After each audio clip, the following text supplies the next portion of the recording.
Bonjour à tous et bienvenue sur cette vidéo pendant laquelle vous allez m'accompagner, si vous le voulez bien, sur le trajet à vélo. Vous voyez que je suis à vélo, vous voyez mon ombre là. Eh bien, vous m'accompagnez là sur le trajet jusqu'à mon bureau, une portion. La première portion, là je pars de mon village qui est en Alsace Sud et je vais jusqu'en Suisse en passant par l'Allemagne. Alors ce n'est pas un hasard si je vis ici, hein, parce que déjà très jeune, je me suis sentie européenne de cœur, on peut dire. Même si mon Europe à moi, elle correspond pas tout à fait à l'Union européenne, elle inclut en fait la mienne. Elle va inclure la Suisse par exemple, et aussi la Turquie. Vous allez voir à la fin de cette vidéo, vous allez voir plus tard hein, pourquoi. Donc à la fin de cette vidéo, eh bien, je vais montrer un point de vue qui est symbole de l'union entre les trois pays, donc de la région où je suis. C'était un matin ensoleillé. Et c'était aussi le jour des poubelles, c'était un lundi, poubelle verte pour les déchets de jardin. Mais tout d'abord, eh bien, qui suis-je? Eh bien, je suis Marie-Élise, business coach et executive coach dans la région des trois pays. Donc, mon bureau est donc en Suisse. Et j'ai travaillé avant pendant 15 ans dans le management à l'international, dans l'industrie chimique. Et ce qui me rend particulièrement heureuse dans mon travail aujourd'hui, donc, c'est quand la personne que j'accompagne, elle retrouve confiance et joie essence dans son travail. Alors, les personnes qui viennent à moi sont souvent hypersensibles. C'est comme ça que j'ai découvert chez moi, compris en fait chez moi, ce trait de caractère. Et c'est là aussi que je me spécialise pour aider à mon tour les personnes hypersensibles à vivre mieux dans leur travail et aussi aux organisations, voilà, de favoriser les milieux bons pour ces personnes aussi et qui seront bons pour tout le monde et aussi pour mener à bien des projets éthiques et durables dont nous avons bien besoin. Le coaching individuel est également possible en ligne et j'organise des conférences en ligne et aussi des groupes sur l'hypersensibilité par exemple. En ce moment, c'est sur l'hypersensibilité. Alors là, je longe le canal de Huningue. Alors c'est drôle que je sois là entre une rivière, un fleuve et un canal parce que ça c'est le Rhin, hein, donc on est proche du Rhin. Et là, c'est le canal de Huningue. J'ai passé aussi toutes mes vacances près du canal latéral à la Loire. Donc j'étais aussi proche d'un fleuve et d'un canal. Vous pouvez aussi voir toutes mes offres, hein. Je mets un lien dans la description de la vidéo. Vous pouvez voir toutes mes offres en cliquant dessus. Alors l'Europe, bon, j'appartiens à la génération Mitterrand-Kohl, hein, qui est le symbole du rapprochement des deux pays, l'Allemagne et la France, après les deux guerres, hein, qu'on connaît tous, même les plus jeunes. Plus jamais ça. J'ai appris l'allemand donc en première langue à 12 ans, comme première langue étrangère. Et à 14 ans, j'ai participé à un échange linguistique avec l'Allemagne. En tant qu'Européenne de cœur, je dois dire que je regrette un petit peu l'adoption de la Constitution proposée par Valéry Giscard d'Estaing en 2005. Et d'ailleurs, l'ancien président est décédé le mois dernier. Et aujourd'hui, il est vraiment reconnu comme un Européen convaincu. La Constitution, justement, bon, je ne l'ai pas lue, hein, elle était effectivement très complexe sans doute, mais j'avais compris qu'elle contenait la consultation citoyenne, et on voit vraiment que c'est ce vers quoi nous allons maintenant. Il était visionnaire, hein.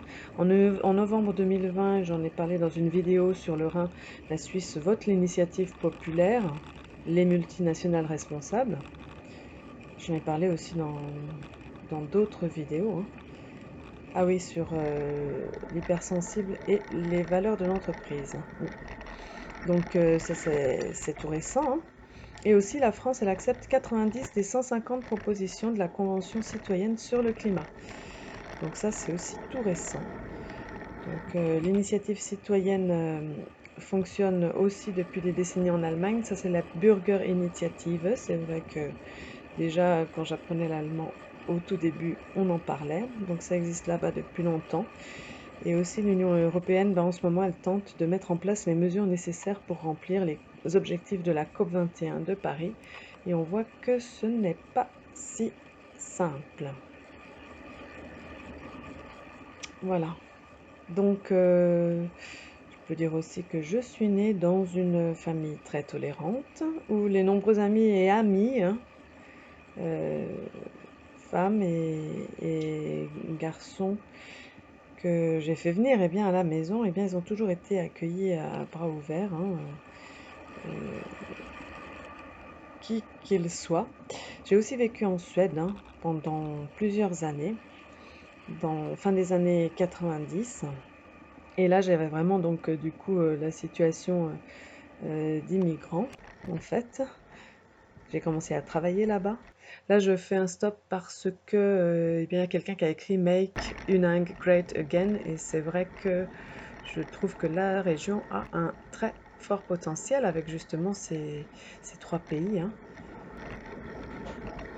qui sont ici.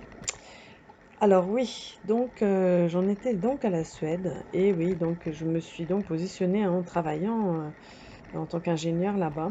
J'ai fait la connaissance des personnes d'horizons et de nationalités très différentes, hein. Il y avait beaucoup d'étudiants européens, surtout aussi encore des étudiants allemands, mais il y avait aussi des réfugiés de l'ex-Yougoslavie, puisque c'était dans la fin des années 90, et aussi ben, du Moyen-Orient, hein. J'étais à Göteborg, euh, c'est les villes qui accueillent aussi pas mal de immigrants. Bon, c'est bien sûr, je restais européenne, hein, c'est pas la même chose, bien sûr. Et j'étais donc surtout parmi les étudiants, comme c'était juste après un stage que j'ai fait dans une entreprise euh, après mon DESS, voilà. Donc de l'âge et aussi de l'âge de 20 ans, et c'est ça que je voulais dire, de l'âge de 20 ans jusqu'à aujourd'hui, eh bien j'ai une amie turque qui m'a fait découvrir son pays, son beau pays, je dois dire, dans les années 90, là où il y avait grande espérance, hein, ils étaient vraiment tournés vers l'Europe, il y avait vraiment bon, cette couche de la population qui voulait vraiment adhérer à l'Europe, peut-être pas tous bien sûr, et j'ai donc vécu avec elle ben, ses espoirs et aussi sa grande déception hein, quand un non définitif est tombé. Donc là, c'est le parc des eaux vives à Unang.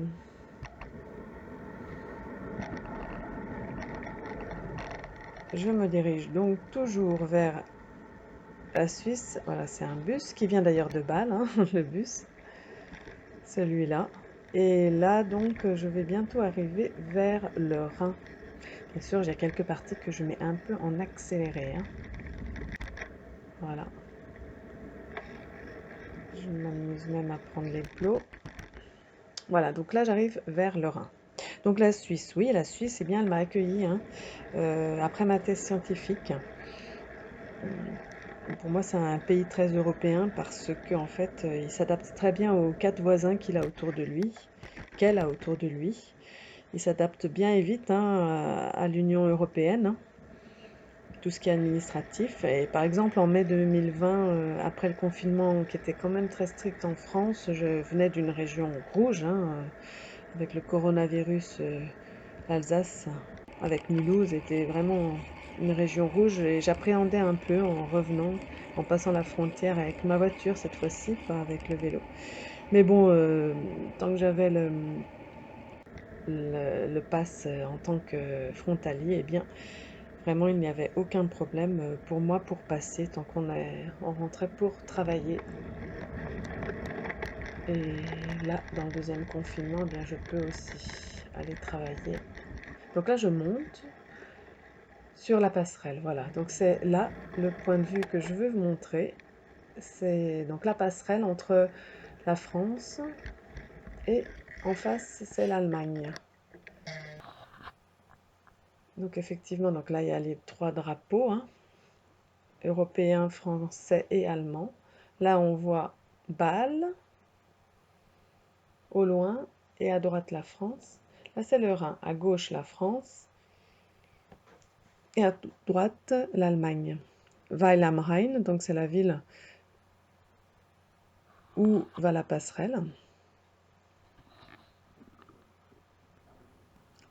Là, j'avance.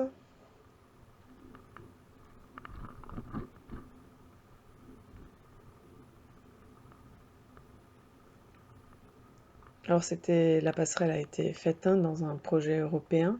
Et là, on voit les petits drapeaux. Ce sont tous des drapeaux, petits drapeaux européens.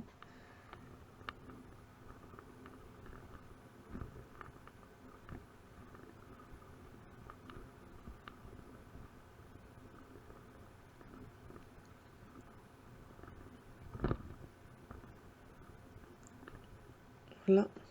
Après, je remonte un petit peu le point de vue. J'ai vraiment voulu que vous m'accompagniez, hein. Et ensuite, je continuerai, hein, je redescendrai, mais dans une autre vidéo, pour après passer la frontière. Donc là, c'est le Rhin, à gauche la France, à droite l'Allemagne. Donc en fait, on passe la frontière en passant au milieu de la passerelle, hein, qui est sur le Rhin. Là, en face, c'est Bâle. À gauche, c'est donc l'Allemagne, là, qu'on voit. Et à droite, c'est Huningue en France. Voilà. Donc je vous montre ce point de vue, voilà, qui pour moi est symbole, carrément des 3 pays, hein, parce que la Suisse est tellement proche et il y a tellement de frontaliers qui passent. Donc voilà, merci beaucoup de m'avoir écouté jusque-là. N'oubliez pas de liker si vous aimez mes vidéos, de vous abonner si ce n'est pas encore fait, de partager aussi. Et eh bien, je vous dis à bientôt. Aujourd'hui, c'est le 24 décembre. Demain, c'est le 25. Joyeux Noël!